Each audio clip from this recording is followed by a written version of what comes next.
Hello everyone, कैसे हो सारे। आई होप कि आप सभी एकदम ठीक होंगे, स्वस्थ होंगे, मस्त होंगे और अपनी पढ़ाई में एकदम व्यस्त होंगे। Welcome to AVM study hub. और आज की इस वीडियो में हम लोग करने वाले हैं तुम्हारी क्लास 9th साइंस की एनसीईआरटी बुक का चैप्टर साउंड।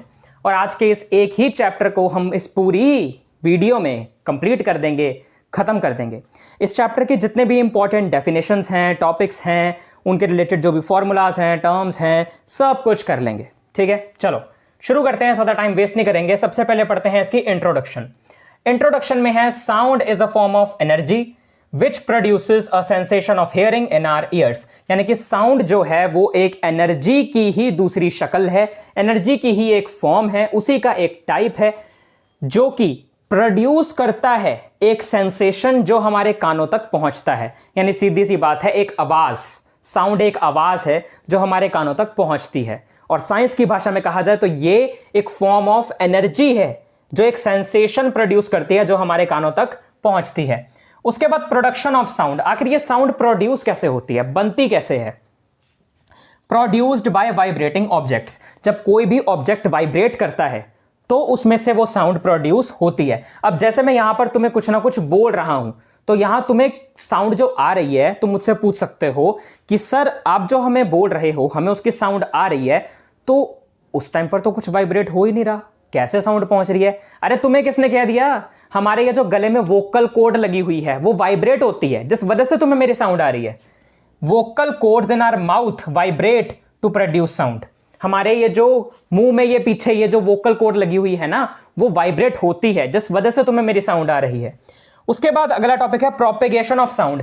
ये साउंड एक जगह से दूसरी जगह ट्रेवल कैसे करती है। ठीक है, हमने जान लिया साउंड क्या होती है, हमने जान लिया साउंड प्रोड्यूस कैसे होती है, बनती कैसे है। अब यार ये साउंड एक जगह से दूसरी जगह कैसे पहुंच रही है? ठीक है, साउंड बन गई, अब मैं बोल रहा हूं तो ये तुम तक पहुंच कैसे रही है? ठीक है, अब ये मत कहना कि सर आप कैमरे से रिकॉर्ड कर रहे हो, इस माइक के जरिए आपकी आवाज रिकॉर्ड हो रही है, हम तक पहुंच रही है। अरे ये बेफिजूल की बातें नहीं करनी है। अगर तुम्हारे सामने कोई एक बंदा खड़ा है, तुम्हें कुछ भी बोल रहा है, तो वो जहां से खड़ा है वहां से लेकर तुम तक उसकी बात पहुंच कैसे रही है, प्रोपेगेशन कैसे हो रही है, साउंड जा कैसे रही है एक जगह से दूसरी जगह, ट्रेवल कैसे कर रही है, यह जानना है। द मैटर और substance through which sound is transmitted is called medium.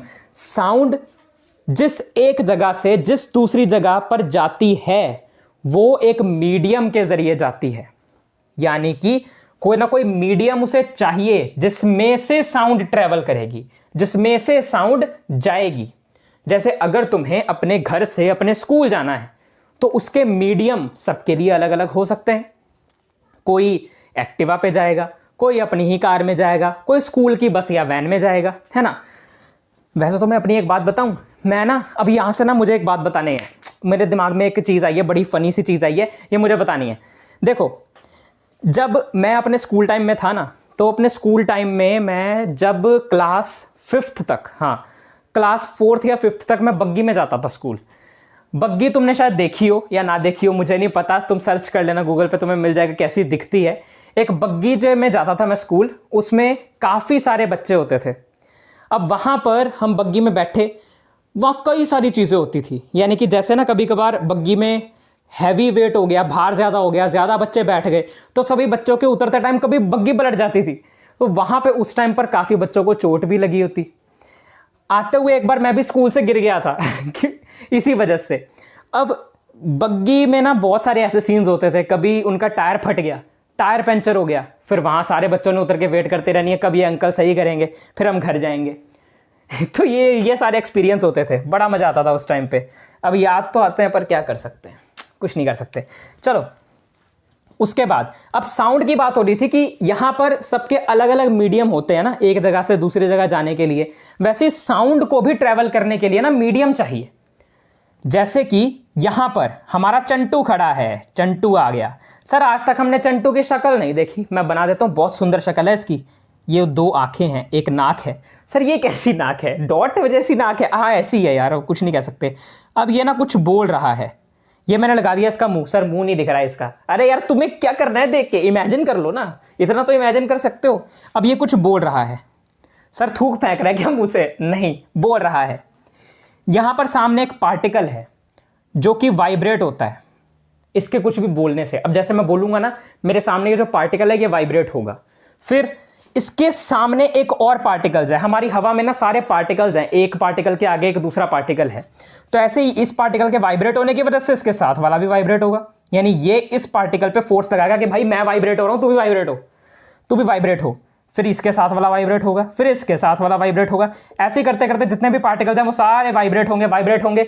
और फिर जिसके कान तक उसने ये बात पहुंचानी है उसके कान तक ये बात पहुंच जाएगी। सर ये किसका कान है जिसके कान में एस बना हुआ है? यार देखो, ये ना एक कान है और कान के अंदर ये जो लाइनें होती हैं ना मुझे बनानी नहीं आती, इसलिए मैंने उसको एस बनाया है। तुम चाहो तो इसको इन्फिनिटी का सिंबल भी दे सकते हो, 8 का सिंबल भी दे सकते हो, मुझे नहीं पता। मैं तो सिर्फ तुम्हें समझाने के लिए बता रहा हूं कि यहां पर हमारा ये जो चंटू है इसने यहां पर कुछ बोला, उसके सामने जो पार्टिकल था वो वाइब्रेट हुआ, फिर उसके सामने वाला वाइब्रेट हुआ और होते होते ये किसी दूसरे के कान तक पहुंच गया जैसे उसने वो बात बतानी थी। जैसे अब मैं यहां पे हूं, मैंने तुम्हें कुछ बोला, ये मत समझना कि मैं चंटू हूं, नहीं, मैं अंकुर सर ही ठीक हूं। यहां पर ये एक पार्टिकल है, ये वाइब्रेट हुआ, फिर उसके सामने वाला वाइब्रेट हुआ, फिर ये वाला वाइब्रेट हुआ, फिर ये वाला वाइब्रेट हुआ और तुम तक मेरी बात पहुंच गई। और ये चीज इतनी जल्दी होती है कि हमें पता ही नहीं चलता, इसलिए हमें ऐसा लगता है कि हमारे बोलने के साथ साथ ही दूसरे वाले ने सुन लिया, पर ऐसा नहीं है, कुछ टाइम लगता है। अब ये जो साउंड है ना, ये एक वेव की तरह, एक लहर की तरह ट्रेवल करती है। और ये जो साउंड वेव्स होती है ना, इन्हें हम मैकेनिकल वेव्स भी कहते हैं। सबसे कॉमन मीडियम जो होता है साउंड के प्रोपेगेट करने के लिए, साउंड के ट्रेवल करने के लिए, वो है एयर, यानी कि हवा।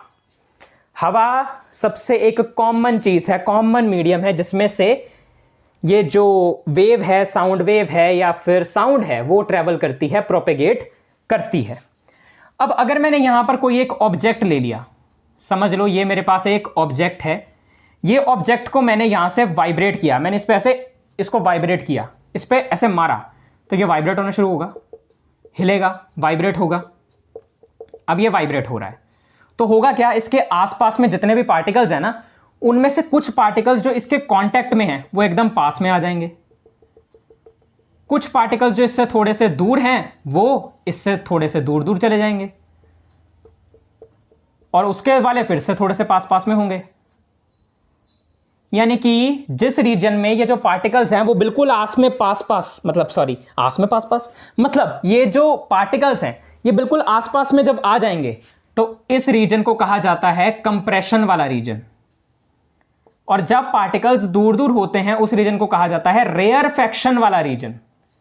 रेयरफेक्शन और कंप्रेशन को सी से रिप्रेजेंट करते हैं, रेयरफेक्शन को आर से रिप्रेजेंट करते हैं। जहां पर कंप्रेशन हो रही होती है वहां पर पार्टिकल्स की डेंसिटी और प्रेशर हाई होता है, और जहां पर रेयरफेक्शन हो रही होती है वहां पर पार्टिकल्स की डेंसिटी और प्रेशर लो होता है। यहां पर पार्टिकल्स की डेंसिटी और प्रेशर लो होता है रेयरफेक्शन में, लो डेंसिटी या फिर लो प्रेशर, और यहां पर वो सब हाई होता है, हाई प्रेशर या डेंसिटी। ठीक,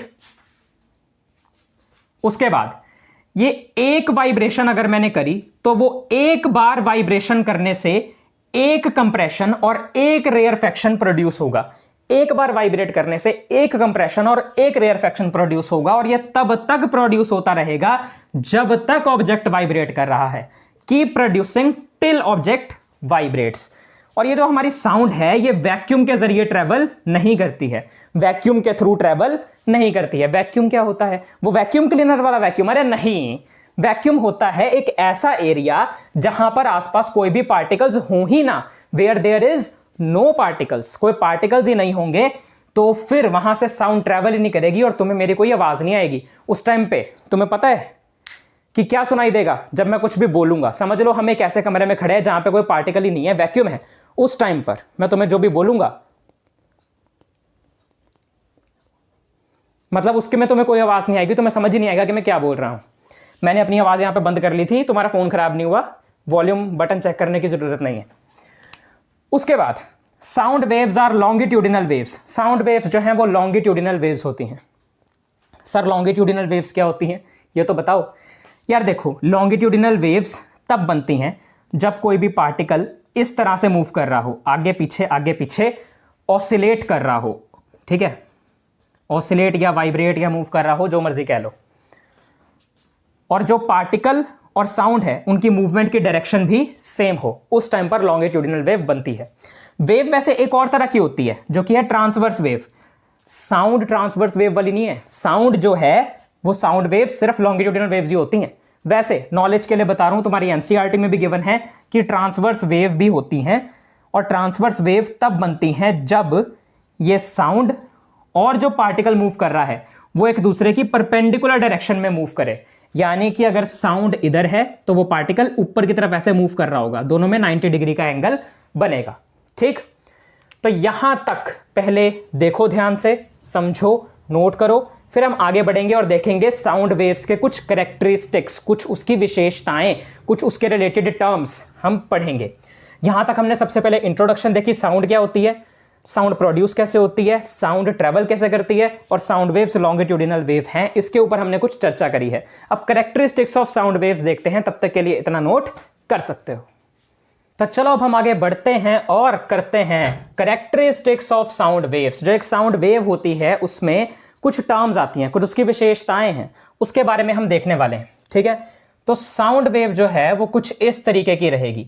एक तो होती है एक्स एक्सिस, एक होती है वाई एक्सिस।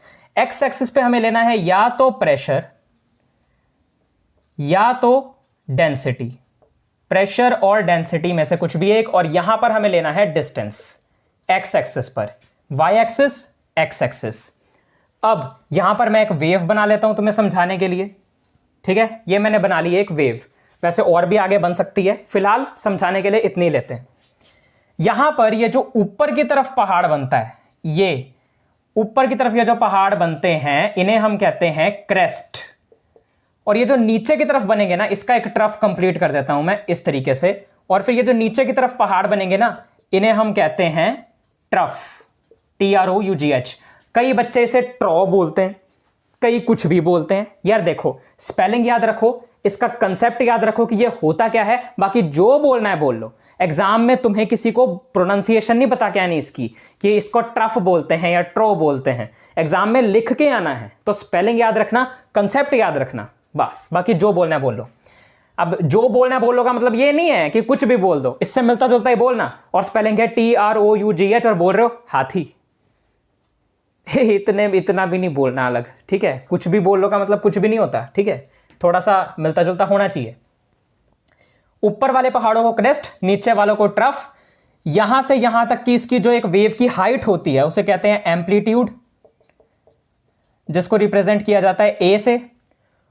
अगर एक वेव जो पूरी कंप्लीट होती है ना, जैसे कि यहां से लेकर इसका एक क्रेस्ट और एक ट्रफ कवर कर रही है जहां से वेव, इस पूरी वेव को यहां से लेकर यहां तक हम कहते हैं इसकी एक ऑसिलेशन। एक ऑसिलेशन यहां से लेके यहां तक। अब एक ऑसिलेशन कह दो या एक वाइब्रेशन कह दो, एक ही बात है, कोई डिफरेंट बात नहीं है ये। ठीक, यहां पर अब हमने यहां इस वेव से क्या क्या चीजें जानी, क्रेस्ट के बारे में जाना, ट्रफ के बारे में जाना, एम्पलीट्यूड के बारे में जाना, ऑसिलेशन के बारे में जाना, जैसे वाइब्रेशन भी कहते हैं। एक ऑसिलेशन जब होगी तो उसके अंदर एक क्रेस्ट और एक ट्रफ आएगा।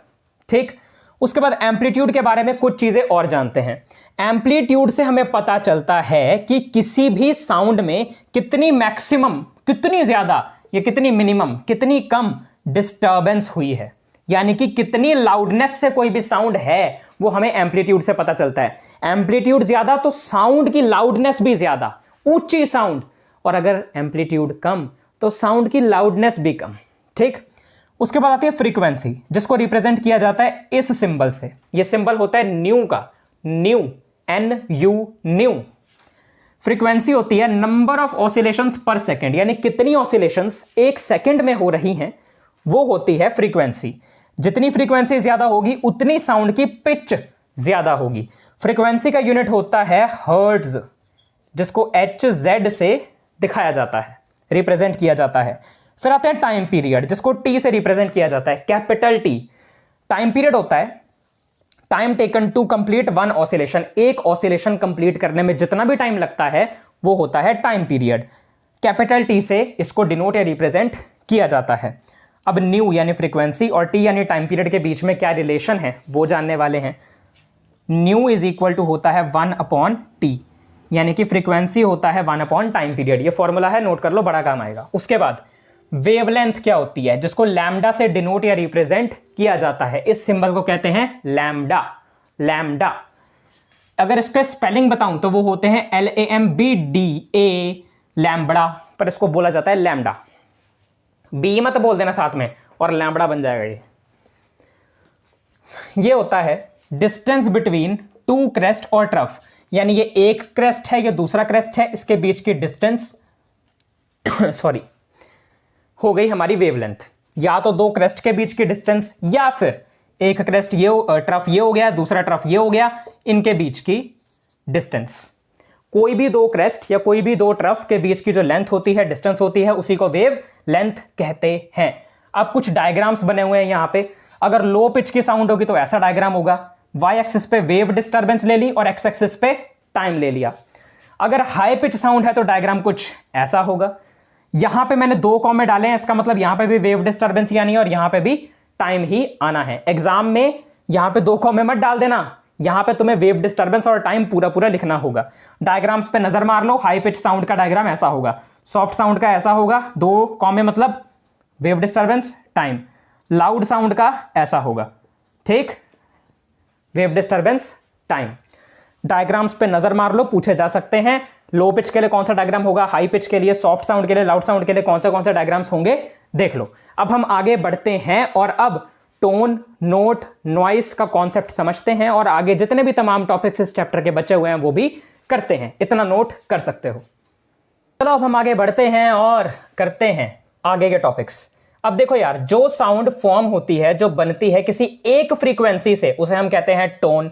जो बहुत सारी फ्रीक्वेंसीज के मिक्स होने से बनती है उसे हम कहते हैं नोट, NOTE, नोट। जो रिच क्वालिटी की साउंड होती है उसे हम कहते हैं म्यूजिक, जो हमारे कानों को अच्छा लगता है, प्लीजेंट टू ईयर। और जो पुअर क्वालिटी की साउंड होती है, बेकार क्वालिटी की साउंड होती है, उसे हम नॉइस कहते हैं, शोर कहते हैं, जो हमारे कानों को अच्छा नहीं लगता, जो कि अनप्लीजेंट होता है। उसके बाद हम स्पीड ऑफ साउंड के बारे में जानने वाले हैं, इसका एक फॉर्मूला देखने वाले हैं। अब देखो यार, स्पीड का फॉर्मूला क्या होता है? स्पीड का फॉर्मूला होता है distance upon time. Speed is equal to distance upon time. ये तो पुरानी क्लासों से कितनी बार पढ़ते आ रहे हैं। तो यानी अगर मैं यहां पे स्पीड ऑफ साउंड निकालने जाऊं तो स्पीड ऑफ साउंड का फॉर्मूला क्या आएगा? यहां पर डिस्टेंस क्या है? वेवलेंथ है। वेवलेंथ क्या है? लैम्डा अपॉन टाइम, यहां पे टाइम पीरियड है, यानी कि कैपिटल टी, यानी कि ये 1 अपॉन कैपिटल टी हुआ ना, यानी मैं इसको lambda multiply by 1 upon T लिख सकता हूं ना, इसी को। और 1 अपॉन टी क्या है? न्यू, यानी फ्रीक्वेंसी के बराबर है, क्योंकि हमने अभी थोड़ी देर पहले तो पढ़ा था कि frequency is equal to 1 upon time period, पढ़ा था। तो मैं 1 अपॉन टी की जगह पे न्यू लिख सकता हूं, तो यहां लैम्डा इंटू न्यू हमारे पास फॉर्मूला निकल के आ जाएगा स्पीड ऑफ साउंड का। यानी कि हमारी ये जो स्पीड ऑफ साउंड है ये लैम्डा यानी कि वेवलेंथ और न्यू यानी कि फ्रीक्वेंसी के मल्टीप्लाई के बराबर होती है। वेवलेंथ इनटू फ्रीक्वेंसी के बराबर होती है स्पीड ऑफ साउंड।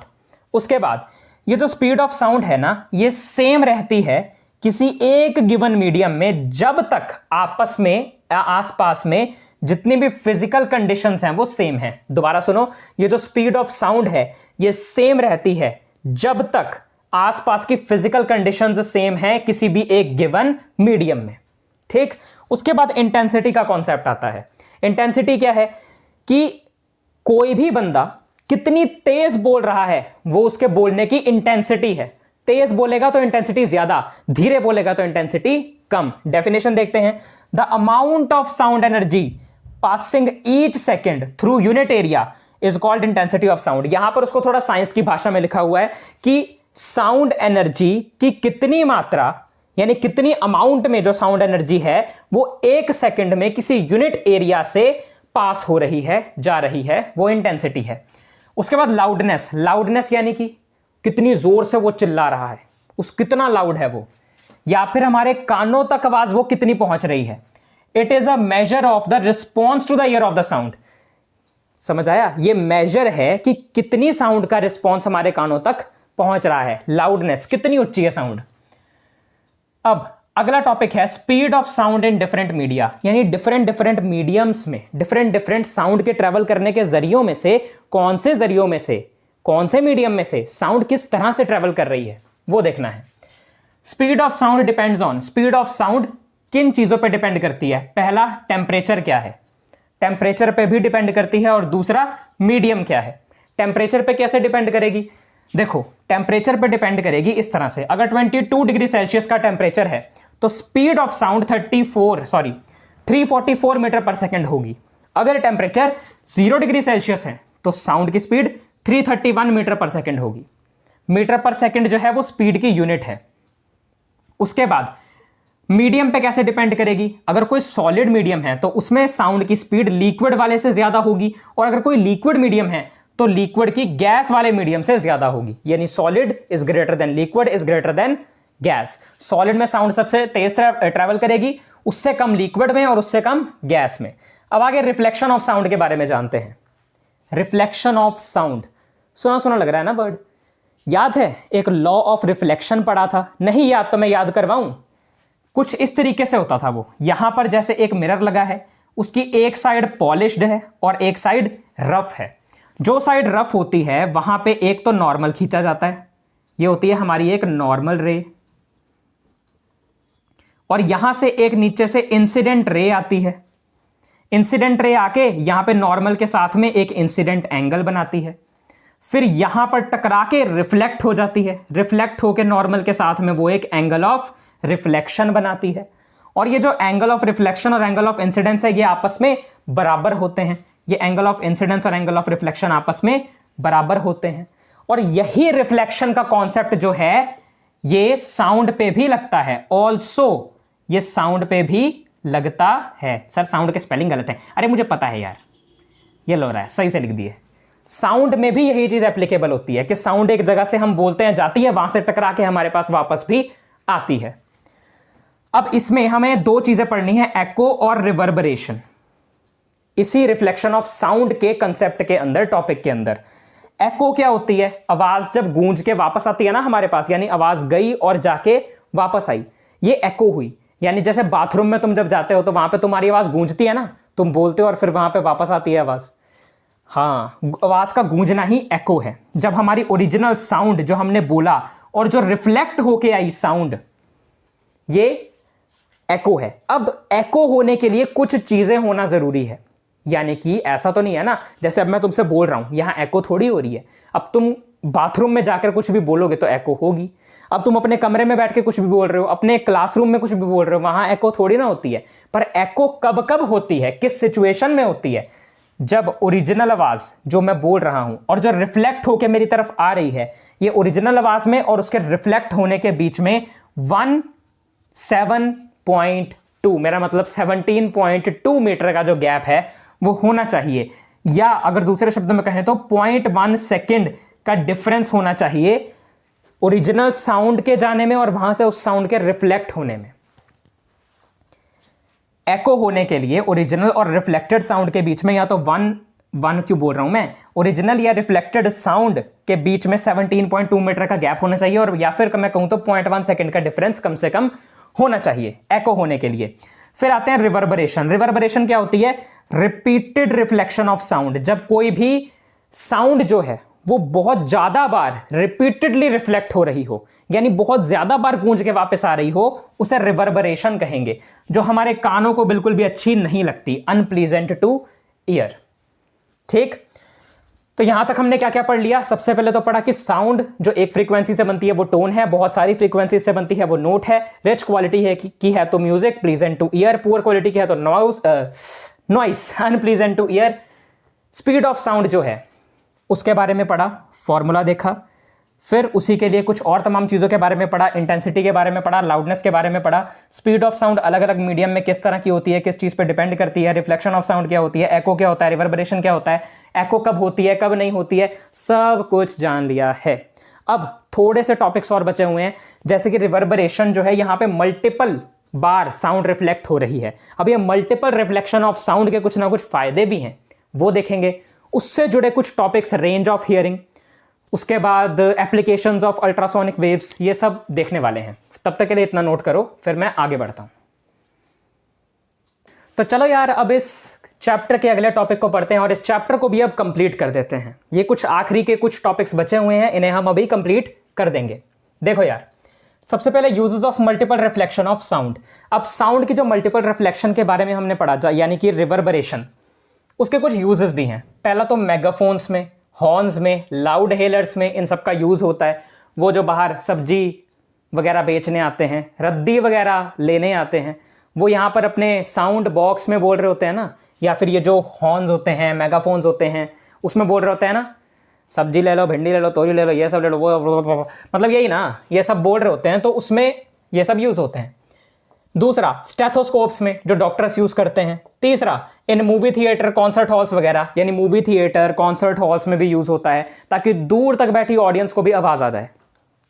उसके बाद हम इंसानों के सुनने की एक रेंज होती है, कुछ फ्रीक्वेंसी तक की साउंड्स ही हम सुन सकते हैं। पहला तो 20 हर्ट्ज, और 20 हर्ट्ज से 20,000 हर्ट्ज तक के साउंड हम सुन सकते हैं। 20 हर्ट्ज से 20,000 हर्ट्ज तक की साउंड हम सुन सकते हैं। यहां पर ना 1 किलो हर्ट्ज जो है वो 1000 हर्ट्ज के बराबर होता है। ये भी एक यूनिट होती है फ्रीक्वेंसी की। और यहां 20,000 नहीं आना, एक्चुअली 2000 आना है।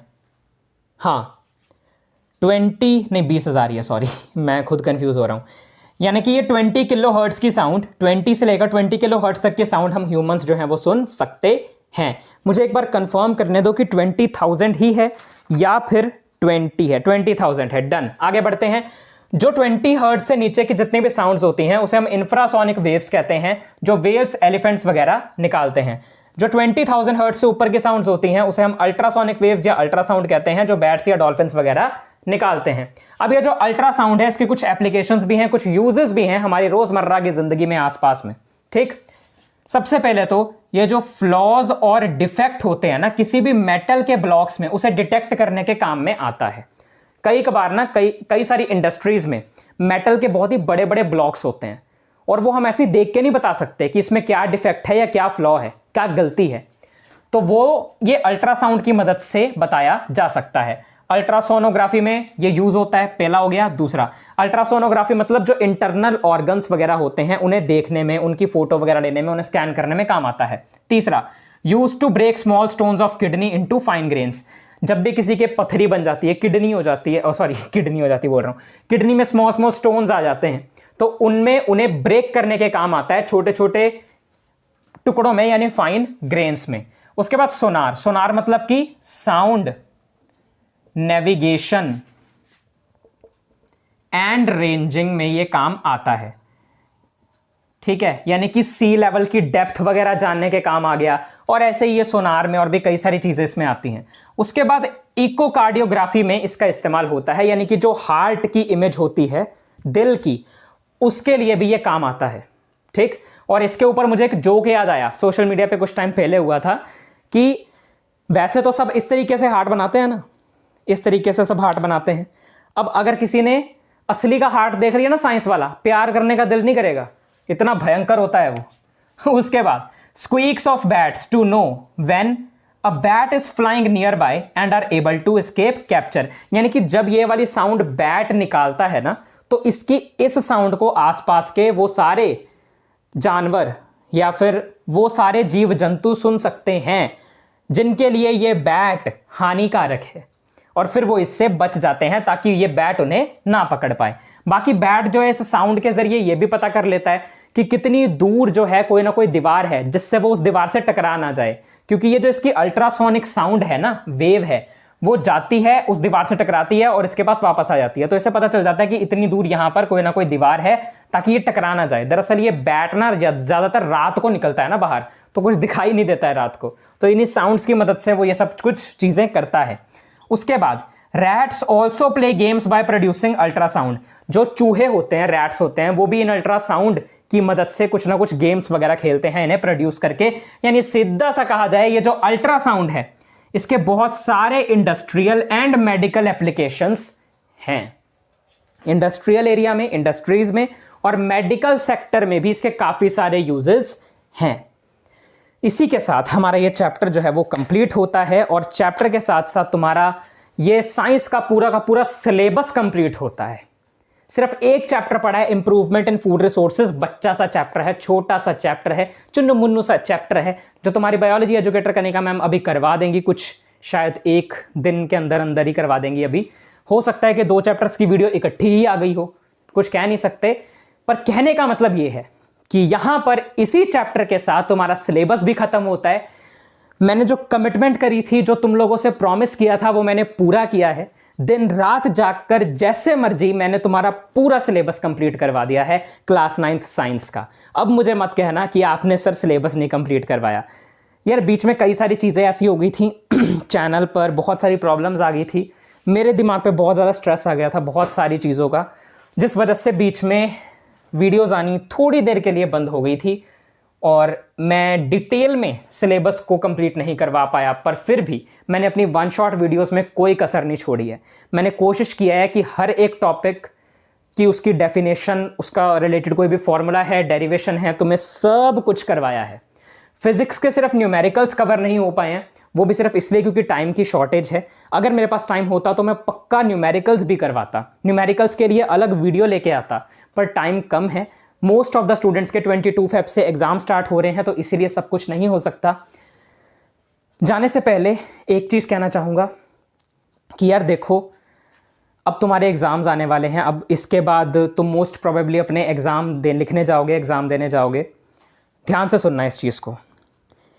यार जिस चीज़ से हम जितना ज़्यादा डरते हैं ना, वो चीज़ हमें उतना ज़्यादा डराती है। बस एक बार कोशिश करनी है तो उस डर की आंखों में आंखें डालने की। एक लाइन थी एक मूवी में, मुझे याद है, कि डर की आंखों में आंखें डाल के देख, डर खुद ब खुद गायब हो जाएगा। एक बार कोशिश तो करो। जैसे एग्ज़ाम लिखने बैठने से पहले तक हमें अंदर थोड़ी नर्वसनेस हो रही होती है, डर लग रहा होता है, पर एक बार एग्ज़ाम लिखने बैठे तो फिर कोई दिक्कत नहीं है। लिखते लिखते अपने आप ही सब कुछ ठीक होने लगता है। और एग्ज़ाम लिख के बाहर आने के बाद तो भाई साहब इतना रिलैक्स फील होता है अंदर से कि यार मज़ा आ गया, है ना। अच्छा पेपर करके आए हो तो अंदर से थोड़ा रिलैक्स फील होता है, अच्छा लगता है कि भाई मज़ा आ गया। और अगर अच्छा पेपर करके आए होगे तो खुद पे मज़े आने के साथ साथ प्राउड भी फील होगा। तो बस यार डरना नहीं है, डर की आंखों में आंखें डाल के देख, डर खुद ब खुद गायब हो जाएगा। ठीक, तो मैं ना अपना एक एक्सपीरियंस शेयर करता हूँ। अब आज आखिरी सेशन है हमारा ये, इसके बाद तो हम सीधा क्लास 10th में मिलेंगे, तो क्यों ना इसको थोड़ा सा लंबा खींचा जाए आखिर में। तो मैं ना अपना एक एक्सपीरियंस शेयर करता हूँ। मैं जब क्लास 10th में था ना तो अपनी क्लास 10th तक मैंने ज़्यादा कोई चीज़ों में पार्टिसिपेट नहीं किया था। जो भी कॉम्पिटिशन्स होते थे, डिबेट होती थी, कोई भी मतलब कंपटीशन होना, मैं ज़्यादा पार्टिसिपेट नहीं करता था। बट क्लास 10th में 26 जनवरी को हमारे गणतंत्र दिवस पर मुझे किसी ने हमारे टीचर्स में से ही मोटिवेट किया, इनकरेज किया कि मुझे इसमें पार्टिसिपेट करना चाहिए। एक स्पीच मैंने दी, मैंने पार्टिसिपेट किया। स्टेज पे जाने से पहले तक तो मैं बहुत ज़्यादा नर्वस था, पर जब मैं स्टेज पे गया तो मैं सच्ची कह रहा हूँ अपनी एक्सपेक्ट मैंने जितना किया था उससे बहुत अच्छी स्पीच दे दी मैंने। और उसकी जो वीडियो है वो भी यूट्यूब पर मैंने अपलोड की थी, बट अब मैंने वो अनलिस्टेड कर दी है ड्यू टू सम रीजंस। पर वो स्पीच मैंने बहुत अच्छी दी थी। मैंने जिस तरह से स्पीच को प्रिपेयर किया था ना, मैंने वो सारी लाइनें बोली और उसके साथ साथ ऑन द स्पॉट मैंने कुछ नई लाइनें क्रिएट भी कर दी। स्पीच बनाई थी 3 मिनट की और मैं 5 मिनट की स्पीच दे के उतरा। मतलब सच कह रहा हूँ, उस टाइम पर जो कॉन्फिडेंस लेवल था, जो मेरी एनर्जी थी, मैं सच कह रहा हूँ मैंने खुद एक्सपेक्ट नहीं किया था कि यार ये मैं हूँ। अपनी वीडियो देख के मुझे खुद रोंगटे खड़े हो रहे थे मेरे, यार ये मैंने किया है। बहुत मज़ा आया था। बस एक बार डर को दूर करने की बारी होती है। डर की आंखों में आंखें डाल के तो देख यार, अपने आप को उस चीज़ के लिए एक्सपोजर तो दे, अपने आप डर भाग जाएगा। तो विद दैट सेड आज के इस सेशन को ख़त्म करते हैं। Wish you all the very best for your exams. अगर एग्ज़ाम तुम्हारा हो चुका है तो उसके लिए समझ लेना कि मैंने तुम्हें पहले ऑल द बेस्ट कहा था, है तो wish you all the very best. अच्छा एग्जाम करके आना, मेरे AVM स्टडी हब का नाम मत डुबाना, मेरा नाम मत डुबाना, प्राउड फील करवाना खुद को भी और अपने पेरेंट्स को भी और मुझे भी। अगर ये वीडियो अच्छी लगी हो तो लाइक कर देना, शेयर कर देना, नीचे अच्छा सा कमेंट कर देना। कोई भी दिक्कत हो, कोई भी डाउट हो, सब्सक्राइब कर देना, नोटिफिकेशन बेल को ऑन कर देना। मैं मिलूंगा तुम लोगों से तुम्हारा जब अगला चैप्टर आ जाएगा इम्प्रूवमेंट इन फूड रिसोर्सेज, उसके एंड में थोड़ी देर के लिए, एंड देन उसके बाद ये तुम्हारी क्लास 10th में किस तरह से कंटिन्यू होगा उसके बारे में डिस्कशन करेंगे। ठीक, फिलहाल अगर तुम्हें बाकी चैप्टर्स की वन शॉट वीडियो देखनी है तो यहाँ क्लिक करो, स्ट्रैटेजी वीडियो कोई देखनी है तो यहाँ क्लिक करो। स्ट्रैटेजी वीडियो यानी इन वन शॉट वीडियोस को देखने के बाद तुम क्या कर सकते हो, बाकी मैं चला, बाय बाय बाय।